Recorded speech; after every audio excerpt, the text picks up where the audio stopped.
Nah, saudaraku yang kasih dalam Tuhan, mari kita bersama membahas 33 hal yang perlu kita hindari dalam perjanjian baru. Dan secara khusus dalam pembahasan hari ini, kita sedang membahas tentang buru-buru bertindak. Nah, bahasa Ibraninya eltimaher lif'ul bemehirot.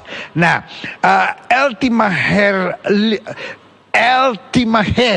nah ini berarti terburu-buru gitu. Jadi nggak pakai mikir lagi, sembarangan, seenaknya, apapun hasilnya kita nggak peduli. Nah itu yang disebut eltimaher. Nah, lif'ul bil mirot itu artinya sebuah karya yang berarti, karya yang luar biasa, karya yang menentukan nasib.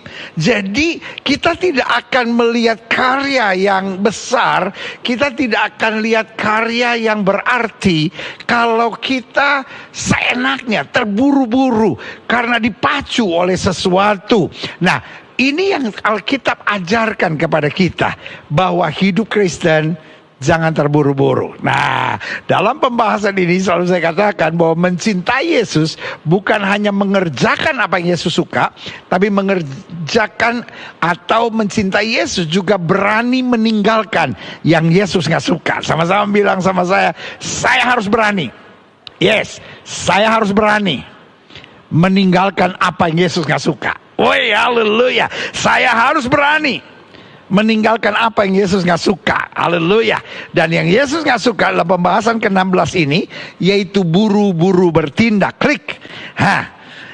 Kisah Rasul pasal 19 ayat 23 sampai 36. Firman Tuhan bilang begini. Kira-kira pada waktu itu timbul huru-hara besar mengenai jalan Tuhan. Sebab ada seorang yang bernama Demetrius, seorang tukang perak yang membuat kuil-kuil dewi Artemis dari perak. Usahanya itu mendatangkan penghasilan tidak sedikit bagi tukang-tukangnya. Ia mengumpulkan mereka bersama-sama dengan pekerja-pekerja lain dalam perusahaan itu dan berkata, saudara-saudara, kamu tahu bahwa kemakmuran kita adalah hasil perusahaan ini. Ini Demetrius sebagai pemimpin yang ngomong. Klik. Sekarang kamu sendiri melihat dan mendengar bagaimana Paulus bukan saja di Efesus, tapi juga hampir di seluruh Asia telah membujuk dan menyesatkan banyak orang dengan mengatakan bahwa apa yang dibuat oleh tangan manusia bukanlah dewa. Lihat saudaraku yang kasih dalam Tuhan, ada orang-orang yang memandang kita sebagai kumpulan yang menyebalkan karena kita menolak LGBT, karena kita menolak minum mabuk dan judi, karena kita menolak Saman Leven, kita menolak hubungan seks sebelum nikah, kita menolak bacaan-bacaan cabul, kita menolak perjudian. Orang Kristen nih terlalu fanatik. Bahkan kita menolak vaping, rokok. Lalu sebagian orang bilang, udah dong, gak usah terlalu fanatik deh. Ini pendeta apaan sih, gereja apaan sih? Saudara gue yang kasih dalam Tuhan. Dokter boleh tuh ngomong dilarang merokok. Dokter boleh tuh bilang itu tidak baik buat kesehatan. Saudara boleh marah sama saya karena saudara anggap saya ini fanatik. Tapi saudara gue yang kasih dalam Tuhan, buat saya ini prinsip. Karena tidak ada sesuatu yang baik yang dikerjakan oleh rokok, minum mabuk, judi, obat terlarang, LGBT. Saya nggak usah marah. Kalau ada orang yang memperingatkan saudara, maka harusnya saudara bersyukur. Tapi apa yang terjadi dengan Demetrius? Persoalannya bukan Artemis atau dewa atau apapun, persoalannya keuntungan. Ada banyak orang punya own agenda, punya agendanya sendiri. Karena itu menolak kekristenan. Itu yang terjadi dengan Demetrius. Lalu apa yang terjadi? Dengan jalan demikian, bukan saja perusahaan kita berada dalam bahaya untuk dihina orang. Lihat persoalannya, duit. Ya kan? Tapi juga kuil Artemis, dewi besar itu, berada dalam bahaya, akan kehilangan artinya. Dan Artemis sendiri yang disembah oleh seluruh Asia dan seluruh dunia akan kehilangan kebesarannya. Lihat saudaraku, Bukan soal Artemisnya, tapi kembali soal keuntungannya. Mendengar itu meluaplah amarah mereka. Lalu mereka berteriak-teriak katanya, besarlah Artemis dewi orang Efesus. Klik. Seluruh kota menjadi kacau. Dan mereka rame-rame membanjiri gedung kesenian serta menyeret Gaius dari Aristarchus, keduanya orang Makedonia. Gaius dan Aristarchus, keduanya orang Makedonia dan teman seperjalanan Paulus. Paulus mau pergi ke tengah-tengah rakyat itu, tapi murid-muridnya tidak mengizinkannya. Bahkan beberapa besar yang berasal dari Asia yang bersahabat dengan Paulus mengirim peringatan kepada supaya ia jangan masuk ke gedung kesenian itu. Klik. Sementara itu orang yang berkumpul dalam gedung itu berteriak-teriak. Yang seorang mengatakan ini dan yang lain mengatakan itu. Sebab kumpulan itu kacau balau dan kebanyakan dari mereka tidak tahu untuk apa mereka berkumpul. Perhatikan kalimat ini. Kebanyakan dari mereka tidak tahu untuk apa mereka berkumpul.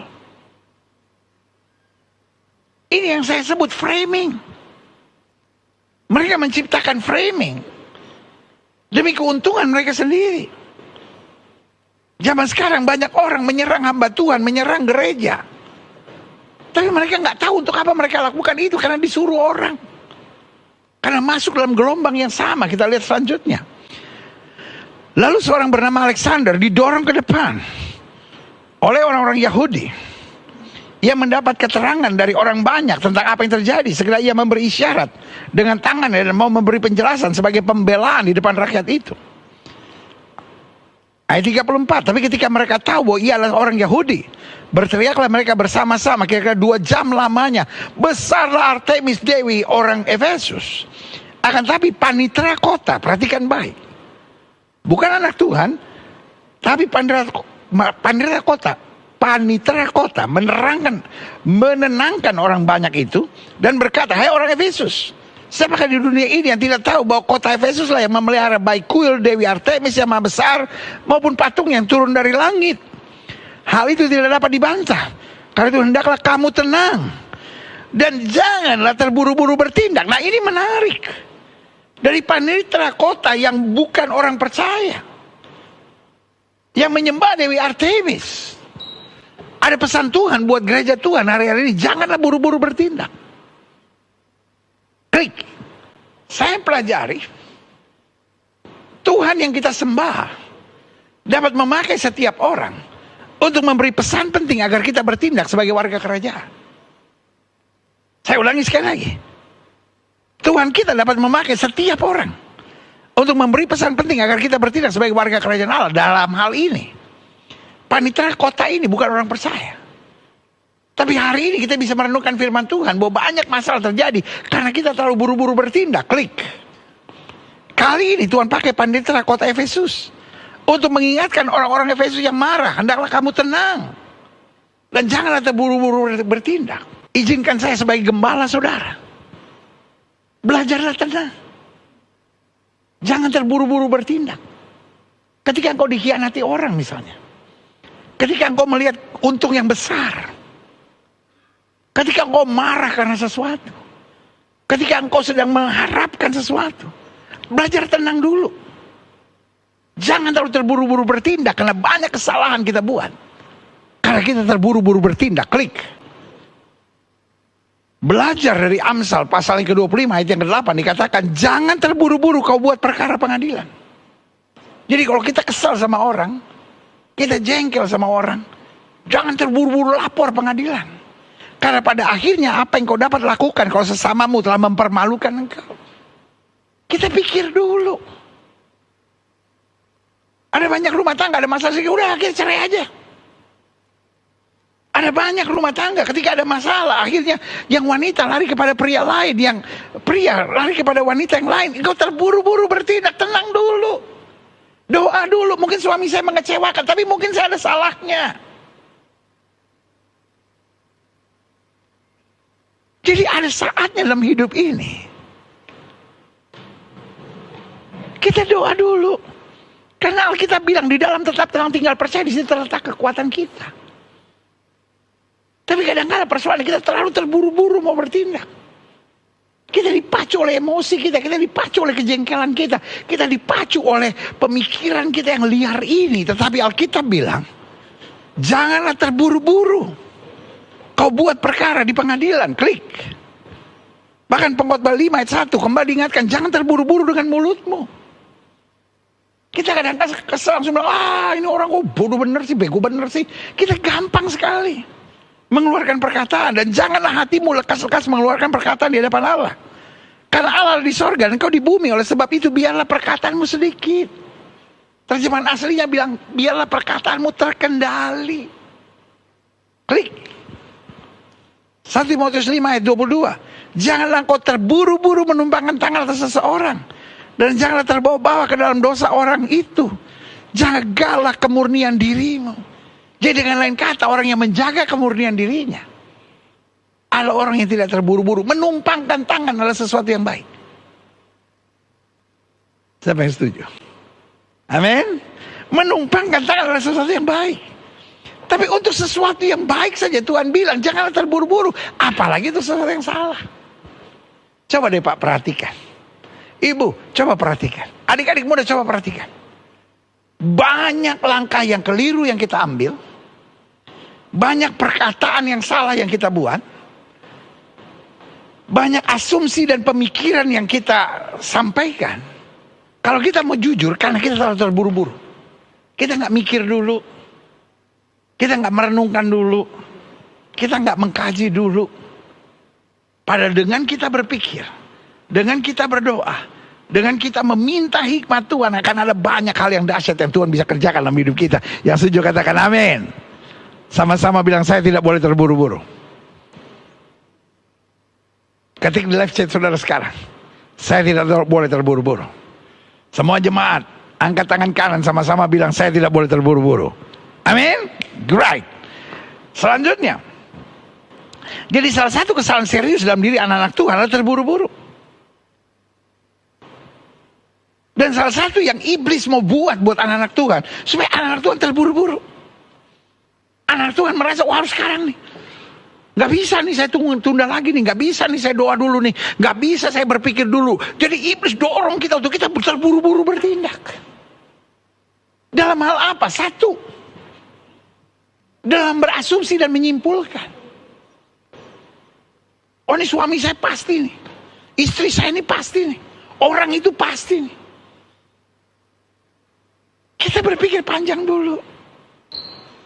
Kenapa suami saya kok kasar ya? Itu tanya dulu, sayang. Kok saya cuma nanya ini kamu kasar, kenapa sayang? Ketika kita mulai tenang, suami mungkin akan berkata, oh ya sorry sayang, saya hari ini lelah banget. Saya hari ini lagi banyak masalah. Jadi kita bisa ngerti gitu. Tapi kalau kita langsung berasumsi, oh Tuhan udah tinggalin saya. Saya udah berdoa, Tuhan gak tolong saya. Boleh gak kita pikir? Jangan-jangan Tuhan sedang melatih saya. Jangan-jangan Tuhan sedang memproses saya. Jangan-jangan Tuhan sedang mempersiapkan saya untuk hidup dalam kemuliaannya. Haleluya. Jangan terburu-buru berasumsi, Pak. Jangan terburu-buru menyimpulkan sesuatu. Minta hikmat Tuhan, minta tuntunan Tuhan, minta Roh Kudus bimbing kita. Yang kedua, dalam hal apa iblis mau mendorong kita supaya buru-buru? Itu dalam berkata-kata. Gak semua yang kita lihat harus kita simpulkan dalam perkataan kita. Sebelum berkata-kata, mikir. Karena Alkitab berkata, hidup dan mati seseorang dikuasai oleh lidahnya. Barang siapa suka memperkatakannya, ia akan memakan buahnya. Berarti mulut kita bisa menentukan apakah hari depan kita berkemenangan atau hari depan kita hancur. Mulut kita bisa menentukan apakah keluarga kita akan terus utuh dan bahagia, atau sebaliknya keluarga kita bisa hancur-hancuran. Mulut bisa menentukan apakah masa muda kita penuh dengan berkat Tuhan, atau sebaliknya masa muda kita penuh dengan badai. Kalau kita mengatakan yang menyakitkan, kalau kita mengatakan yang negatif, kalau kita mengatakan yang mengecewakan, otomatis yang kita lihat hanya penderitaan dan masalah. Tapi sebaliknya, kalau perkataan kita memberi kekuatan, memberi semangat, memberi damai sejahtera, ada hal-hal yang luar biasa. Makanya setiap sebelum kita mengeluarkan perkataan, kita harus mempertanyakan, satu, perkataan saya ini betul nggak? Yang kedua, perkataan saya ini dikehendaki Tuhan nggak? Yang ketiga, perkataan saya ini membawa damai nggak? Yang keempat, perkataan saya ini memberi solusi atau justru menciptakan masalah baru. Yang kelima, perkataan saya ini apakah justru menuntun pada keadaan yang lebih baik, atau justru perkataan saya merusak keadaan-keadaan yang baik? Ketika kita mulai memikirkan perkataan kita, maka saya percaya disitulah hal-hal dahsyat akan terjadi. Karena Markus 11 ayat 32 sampai 33, Mark 11, 23, 24, Markus 11 ayat 23 sampai 24 bilang, apa saja yang kamu ucapkan, kalau kamu tidak bimbang, tapi percaya itu yang terjadi. Saya percaya pada declaration of faith. Jangan katakan apa yang kita rasakan, jangan katakan apa yang kita alami, tapi katakan apa yang kita yakini Tuhan sediakan buat kita. Haleluya. Yang ketiga, jadi ingat ya, salah satu kesalahan serius dalam diri anak-anak Tuhan adalah terburu-buru. Satu, dalam berasumsi dan menyimpulkan. Dua, dalam berkata-kata. Dan yang ketiga, dalam bertindak dan mengambil keputusan. Mulai dari pikiran, kita katakan, lalu kita bertindak dan mengambil keputusan. Gak bisa gitu. Banyak kegagalan, banyak kehancuran. Coba saudara pelajari. Banyak persoalan serius, banyak kegagalan kita hadapi, banyak kesulitan-kesulitan yang gak seharusnya kita hadapi. Terjadi kenapa? Karena kita terlalu cepat mengambil kesimpulan. Lalu kemudian kita terlalu cepat mengambil keputusan. Kita terlalu cepat bertindak dalam kehidupan kita. Tapi masa-masa yang sukar sekalipun, kalau kita doakan, kalau kita minta hikmat Tuhan, kita minta tuntunan Tuhan, di situ kita lihat jalan keluar yang luar biasa. Haleluya. Selanjutnya saya pelajari. Klik. Yesaya 30 ayat 15 bilang, sebab beginilah firman Tuhan Allah yang Maha Kudus Allah Israel. Dengan bertobat dan tinggal diam, kamu akan diselamatkan. Ketika kita bertobat, ketika kita mikir, ketika kita berserah kepada Tuhan, lalu tinggal diam, kuasai diri dulu, kamu akan diselamatkan. Dalam tinggal tenang dan percaya terletak kekuatanmu, tetapi kamu enggan. Bu, boleh nggak tenang dulu? Pak, boleh nggak tenang dulu? Adik-adik muda, boleh nggak doa dulu, tenang dulu? Ayat ini bilang kamu nggak mau, kamu enggan. Kamu berkata bukan. Kami mau naik kuda dan lari cepat dan buru-buru. Maka kamu akan lari dan lenyap. Katamu pula, kami mau mengendarai kuda dan tangkas. Maka para pengejarmu akan lebih tangkas lagi. Karena kita merasa, oh saya kuat, bisa. Pokoknya saya hancur malah. Ayat 17, 1000 orang akan lari melihat ancaman satu orang. Kalau kita terburu-buru, jadi aneh-aneh kita itu. Dikatakan, terhadap ancaman 5 orang, kamu akan lari.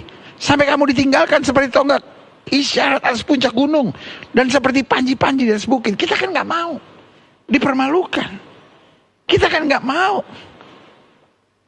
akhirnya melihat kehancuran. Karena itu Alkitab berkata, di dalam bertobat dan tinggal tenang, di dalam tenang tinggal percaya, di situ terletak kekuatanmu. Taruh tangan kananmu di dada, bilang, saya harus belajar tenang. Saya harus belajar berdoa. Saya harus belajar menyerahkan semuanya kepada Tuhan. Yes, haleluya. Lanjut. Berarti saya pelajari salah satu hal yang diperlukan setiap anak Tuhan dalam situasi tertentu, masa hening dan masa tenang. Klik, saya pelajari. Bandingkan Yesus. Yesus telah mengerjakan semuanya. Dia mengasingkan diri, naik ke bukit, berdoa seorang diri dengan Bapaknya. Bahkan sebelum dia menentukan pilihan, menentukan murid-muridnya, padahal dia pilih salah satunya Yudas yang mengkhianati dia. Salah satu yang dia pilih adalah Petrus yang menyangkal dia. Tapi dia tidak panik, karena dia tahu itu hasil doa. Kalau kita tenang dan berdoa, waktu kita menghadapi masalah, kita yakin Allah terus bekerja dalam segala perkara untuk mendatangkan kebaikan. Tapi kalau kita nggak tenang, kita nggak berdoa, setiap kali kita lihat masalah, kita pikir, wah Tuhan udah meninggalkan saya, kenapa Tuhan saya harus hadapi semuanya ini? Sabar. Yang pertama, masalah membuat kita melihat karya Tuhan yang besar. Yang kedua, masalah membuat kita lebih rendah hati dan berserah kepada Tuhan. Dan yang ketiga, masalah adalah kesempatan untuk kita melihat Allah tidak pernah gagal menepati janji-janjinya. Yes, haleluya. Jadi Yesus naik ke bukit dan berdoa. Dan yang kedua, ada masanya Yesus menyingkir dan sendirian dengan Bapa. Ini yang saya bilang masa hening. Ada kalanya engkau masuk kamar. Engkau minta Tuhan tuntun hidupmu. Tuhan arahkan langkahmu. Jadi Yesus bilang sama sebelah saudara, kita masih jauh dari Yesus. Iya kan? Yesus saja. Ambil masa hening. Ambil masa tenang. Selesai tugas-tugasnya. Murid-muridnya pergi. Dia naik ke bukit seorang diri. Di saat-saat tertentu. Ketika tugas makin berat, dia menyingkir. Sendirian dengan Bapa. Bahkan sebelum Yesus menghadapi hal yang terberat, yaitu salib. Yesus bersama dengan Bapa di Taman Getsemani. Dia membawa Petrus, Yohanes, dan Yakobus. Tapi ada masanya dia berkata, aku mau pergi berdoa. Jadi dia sendirian. Ini yang saya sebut masa hening. Masa tenang, masa introspeksi. Masa di mana kita mengkaji diri kita. Sehingga kita bisa mengambil keputusan yang berkualitas. Kita bisa mengambil keputusan yang berkenan kepada Tuhan. Kita bisa mengambil keputusan-keputusan yang dahsyat bagi kerajaannya. Haleluya. Klik. Selanjutnya saya pelajari. Lukas 14 ayat 28. Sebab siapakah di antara kamu yang kalau mau mendirikan sebuah menara tidak duduk dahulu membuat anggaran biayanya, kalau cukup uangnya untuk menyelesaikan pekerjaan itu. Kita boleh punya mimpi, kita boleh punya harapan, kita boleh punya iman, tapi jangan terburu-buru. Minta tuntunan Tuhan dulu, minta bimbingannya, sehingga kita tahu arahan-arahan Tuhan yang luar biasa. Klik. Dari sini saya tekankan, kita perlu menghindari sikap buru-buru. Taruh tangan kanan saudara di dada, sama-sama bilang, saya perlu menghindari sikap buru-buru. Yes. Kenapa kita perlu menghindari sikap buru-buru? Supaya langkah yang kita ambil tidak didasari oleh emosi kita. Baik emosi kemarahan, maupun emosi-emosi kesenangan. Ada banyak anak-anak muda kalau udah suka sama orang, wah, mau seiman kayak nggak mau seiman, pokoknya kejar. Kenapa? Ya karena saya udah keburu senang. Saudara-saudara yang usaha, saudara-saudara yang dagang, kalau kita lihat untungnya banyak, wah langsung kejar. Itu yang saya bilang, emosi kesenangan. Makanya ada banyak kita ditipu orang. Seringkali bukan oleh musuh, tapi orang yang kita percaya selama ini. Kita terburu-buru. Sebagai hamba Allah, boleh gak saya ingatkan buat saudara? Kita harus merenung, kita harus berdoa. Kan kita mau merayakan Natal. Seandainya orang-orang maju sudah begitu senang karena sudah berjumpa dengan sang bayi putra Natal itu. Dan sudah mempersembahkan mas kemenyan dan mur. Wah, dia terlalu senang, dia terburu-buru. Maka dia akan ambil jalan yang sama dan dia dihancurkan oleh Herodes. Tapi mereka tenang dulu. Walaupun mereka udah begitu emosional, senang, bahagia, bangga. Tapi mereka berdoa, dan waktu mereka berdoa dalam mimpi diperingatkan, jangan ambil jalan yang sama. Kita jangan terburu-buru. Supaya kita tidak dasar, keputusan-keputusan yang kita ambil tidak didasari emosi kita. Sebaliknya ada orang yang karena marah, akhirnya ambil keputusan-keputusan yang bodoh dalam hidupnya, dan ini berbahaya. Yang kedua, supaya langkah yang kita ambil tidak didasari suara orang banyak. Nah ini dia. Kita terburu-buru, habis orang udah pada ngomong begini, orang udah pada ngomong gini. Nah itu dia. Akhirnya kita jatuh bukan karena kita bodoh, tapi kita jatuh karena kita dipengaruhi orang banyak. Coba perhatiin. Sepanjang 2024 ini, adik-adik muda, para suami, para istri, bukankah kita banyak ambil keputusan yang bodoh? Kenapa? Karena kita terlalu banyak dengar orang. Kita gak cerna lagi, kita gak doakan lagi, kita gak serukan lagi kepada Tuhan. Saya cinta saudara. Sebagai gembala, saya lihat bagaimana banyak saudara sudah mengalami lawatan berkat kasih Tuhan yang dahsyat. Tapi karena itu saya mau ingatkan buat saudara, jangan terburu-buru. Cukup kegagalan-kegagalan kemarin kita. Karena kita terlalu mengikuti emosi kita. Kita mengikuti suara orang banyak. Yang ketiga, kita perlu menghindari sikap buru-buru. Supaya langkah yang kita ambil tidak didasari perhitungan enak, nyaman, dan untung semata. Ada banyak orang kan begitu. Wah ini enak nih. Wah ini untung nih. Wah ini menyenangkan. Sikat. Jangan. Ini memuliakan Kristus nggak? Ini berkenan di hadapan Tuhan nggak? Ini merupakan rancangan Tuhan buat saya enggak? Dan kadang-kadang kita mesti berdiskusi dengan hamba-hamba Tuhan. Dan rekan-rekan yang mungkin lebih tangguh dalam iman. Rekan-rekan yang udah pernah mengalami apa yang kita alami. Itu pentingnya sharing sesama anak Tuhan. Itu pentingnya kita saling mendoakan sesama anak Tuhan. Dan selalu saya bilang, hati-hati sharing sama orang yang belum mengenal Tuhan. Karena standar kita berbeda. Tapi cari anak-anak Tuhan yang sudah dewasa secara rohani. Sehingga dasar perhitungan kita bukan hanya enak, untung dan menyenangkan. Tapi dasar kita ini memuliakan Kristus nggak? Ini kehendak Tuhan nggak? Ini rancangan Tuhan buat saya nggak? Karena waktu kita hubungkan dengan rancangan-rancangan Tuhan, maka yang kita lihat kemuliaan yang dinyatakan. Haleluya. Jadi ingat, kita perlu menghindari sikap buru-buru.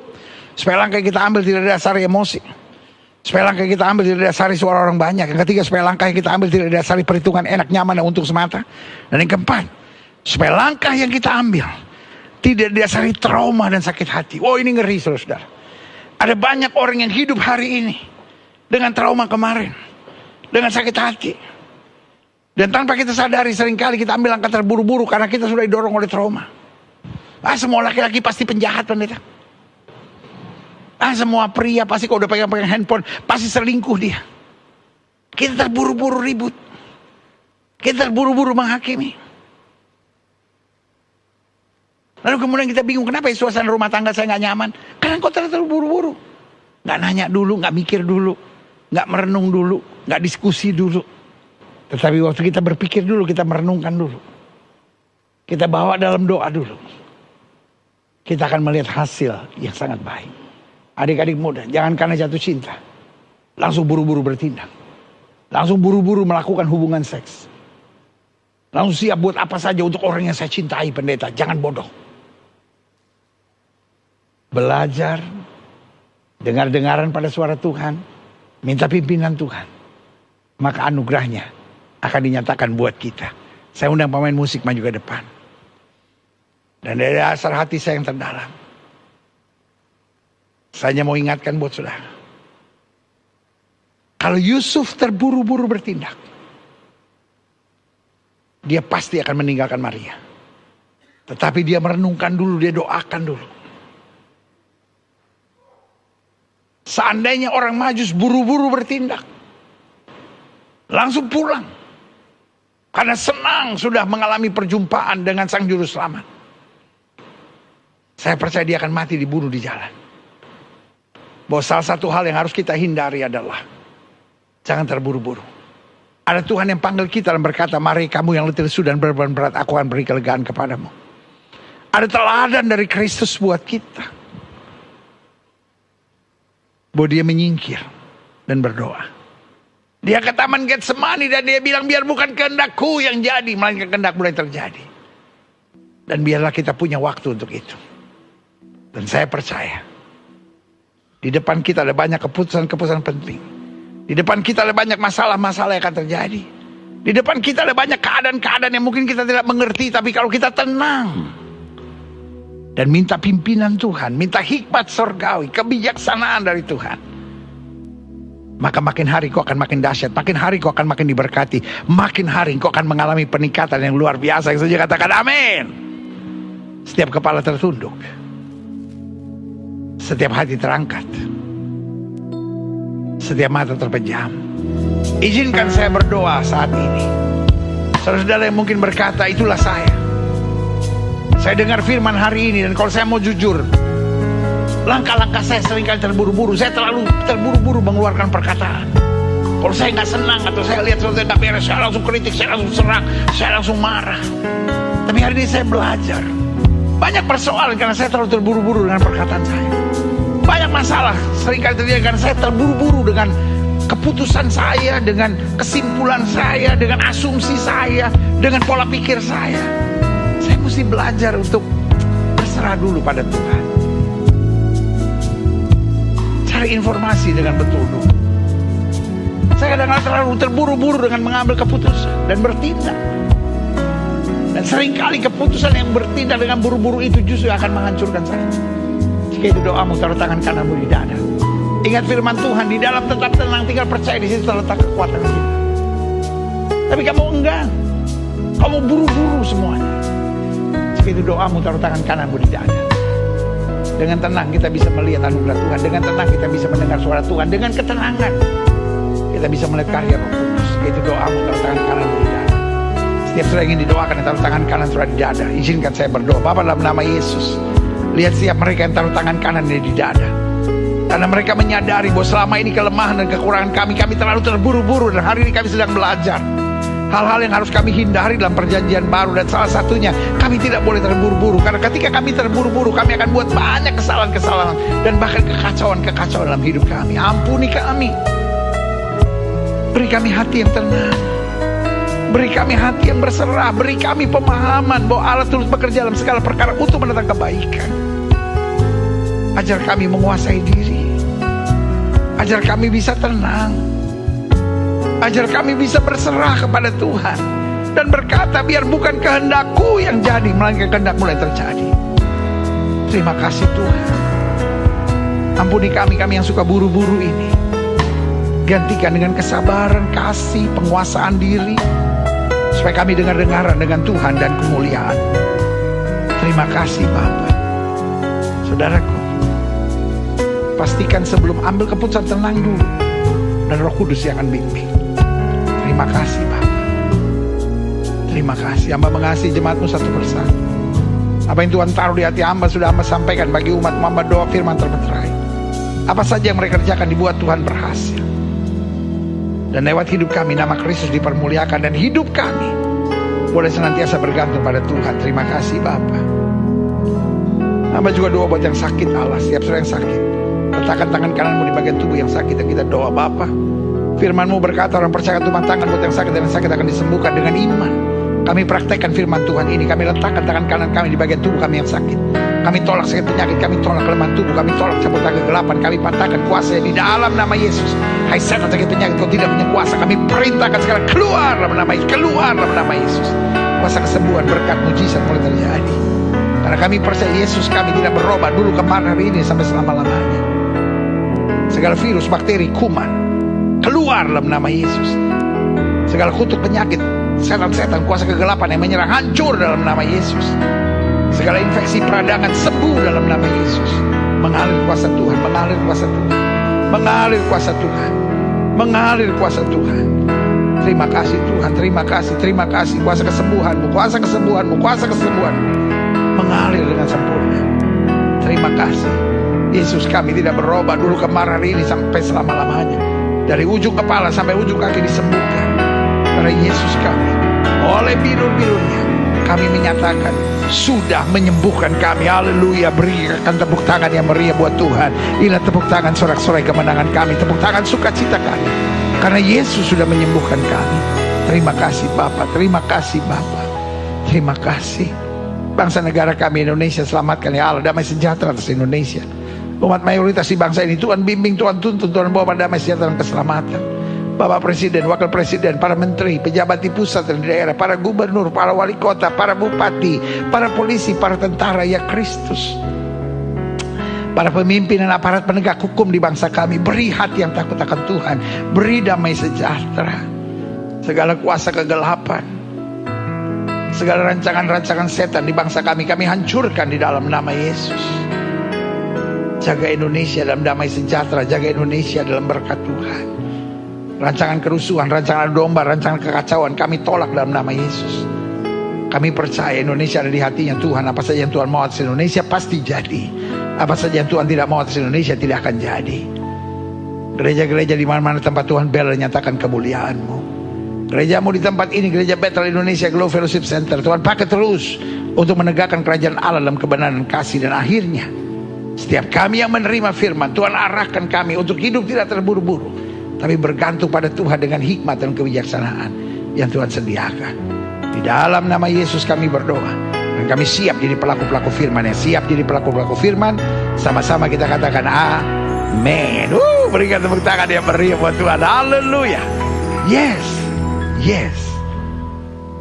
Kitalah orang-orang berbahagia itu, karena orang-orang berbahagia adalah orang yang menerima firman dan mempraktekkannya dalam kehidupannya sehari-hari. Haleluya, puji Tuhan.